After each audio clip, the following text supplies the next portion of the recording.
the president earlier this week instructed the intelligence community to conduct a full review of the pattern of malicious cyber activity related to our presidential election cycle.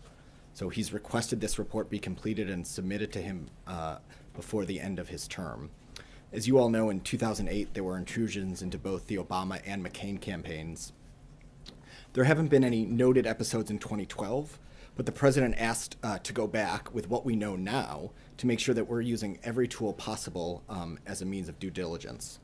And then, of course, in 2016, our intelligence community determined that there was malicious cyber activity intended to interfere with our elections. In the high confidence assessment that was released this past October, the intelligence community made very clear that this was activity directed by the highest levels of the Russian government.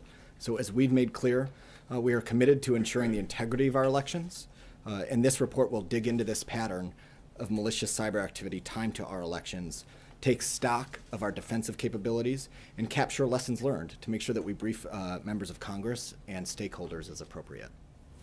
Will the review go all the way back to '08?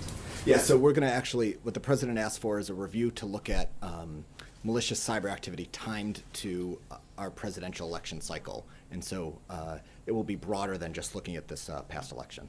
Okay. Will it also look at whether state election systems were tampered with, or will it just be about email intrusions and that sort of thing? Well, what we determined in mid-November, a few weeks ago now, is that state election systems the federal government did not detect any increased malicious cyber activity on election day or related to the administering of the elections. So we've already made that determination, and that's something we've announced publicly from here. But in terms of what this review will look at, this is going to be a review that's conducted by the intelligence community. As you know, in that October statement that we released, that was released by the Department of National Intelligence and Department of Homeland Security. Obviously, there's other agencies that work on those issues, including the FBI, the Department of Justice, and the Department of State. Will it be made public? So we're going to make public as much as we can. Obviously, you can imagine a report like this is going to contain highly sensitive and even classified information, perhaps. So when that report is submitted, we're going to take a look. We want to make sure we brief Congress and relevant stakeholders, like possibly the state administrators who actually operationalize the elections. So